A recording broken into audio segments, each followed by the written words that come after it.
सबको नमस्कार। मैं doctor Mukul Bhingraj, assistant professor commerce faculty, the graduate school college for women.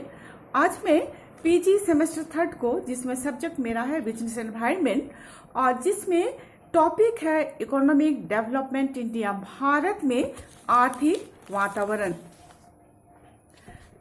Economic environment in India, Bharat में आर्थिक वातावरण। आर्थिक वातावरण व्यवसायिक वातावरण का एक मुख्य अंग है और इसके निम्नलिखित मुख्यतः 3 घटक होते हैं। नंबर 1, आर्थिक प्रणाली, जिसको हम इकोनॉमिक सिस्टम कहते हैं।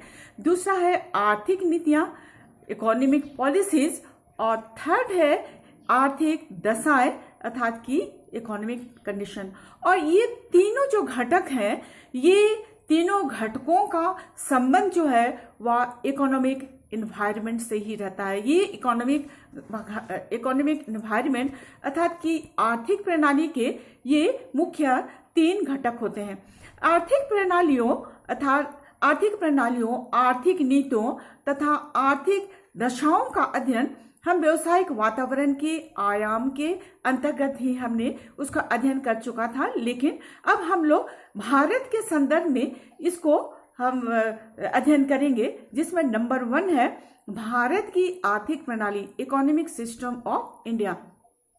आर्थिक प्रणाली आर्थिक वातावरण का एक मुख्य या महत्वपूर्ण घटक है और आर्थिक प्रणाली 3 प्रकार की होती है। नंबर 1, समाजवादी आर्थिक प्रणाली, सोशलिस्टिक इकोनॉमिक सिस्टम। दूसरा है पूंजीवादी आर्थिक प्रणाली, कैपिटलिस्टिक इकोनॉमिक सिस्टम, और थर्ड है मिश्रित आर्थिक प्रणाली, मिक्स्ड इकोनॉमिक सिस्टम। हमारे यहाँ जो आर्थिक प्रणाली है तो उसमें हम जो तीसरी जो इसके घटक है, जिसमें कि मिक्स्ड इकोनॉमिक सिस्टम अर्थात कि मिश्रित आर्थिक प्रणाली, तो भारत के संदर्भ में इसी को अपनाया गया है और इसकी क्या विशेषताएं हैं उसको बतलाती हूँ। मिश्रित आर्थिक प्रणाली की विशेषताएं, features of mixed economic system.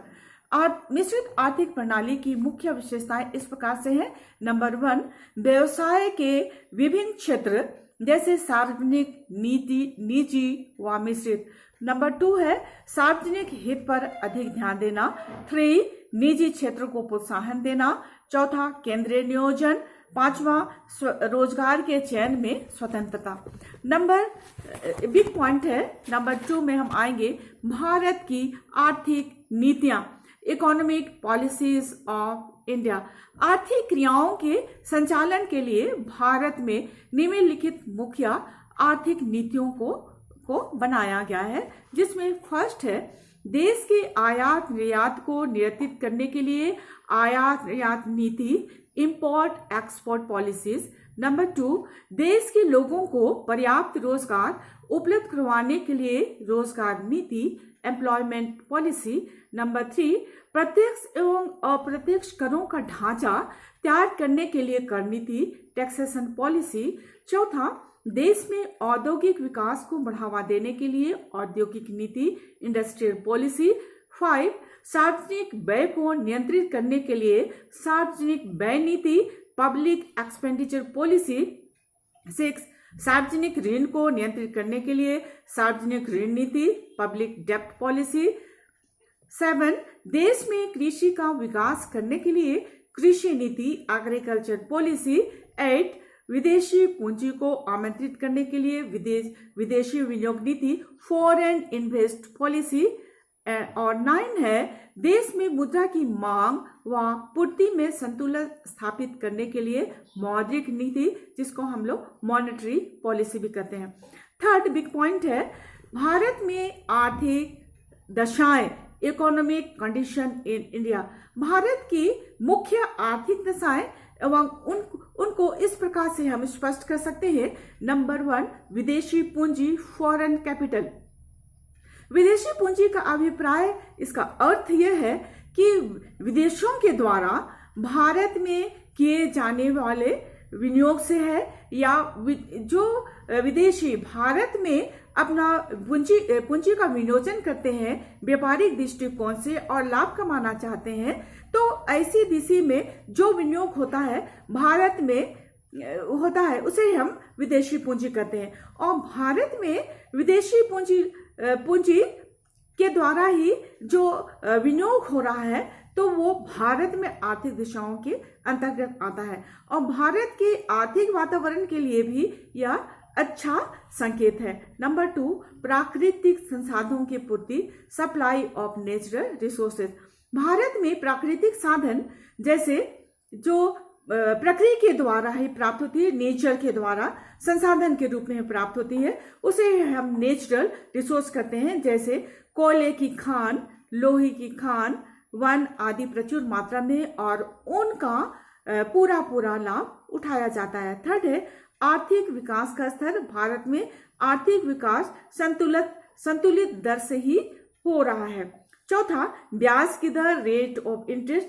कुछ समय पूर्व भारत में बैंकिंग प्रणाली की ब्याज दर रिजर्व बैंक द्वारा निर्धारित की जाती थी, लेकिन अब देश के बैंकों को यह स्वतंत्रता दी गई है कि स्वयं ही ब्याज की दर का निर्धारण करें।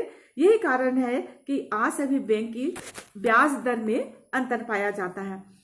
पांचवा है राष्ट्रीय आय, नेशनल इनकम। भारत में राष्ट्रीय आय धीमी गति से बढ़ रही है। छठवां, औद्योगिक विकास, इंडस्ट्रियल डेवलपमेंट।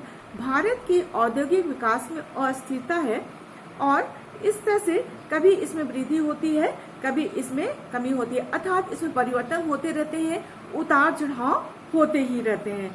सातवां है विदेशी व्यापार, फॉरेन ट्रेड। भारत के विदेशी व्यापार में लगातार वृद्धि हो रही है और इस तरह से ये परंतु निर्यात में वृद्धि आयात की अपेक्षा में कम है। आठवां, सामान्य मूल्य स्तर, जनरल प्राइस लेवल।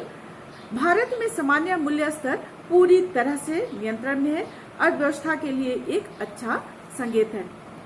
अब इस तरह से ये भारत की आर्थिक दिशाओं के अंतर्गत में आता है।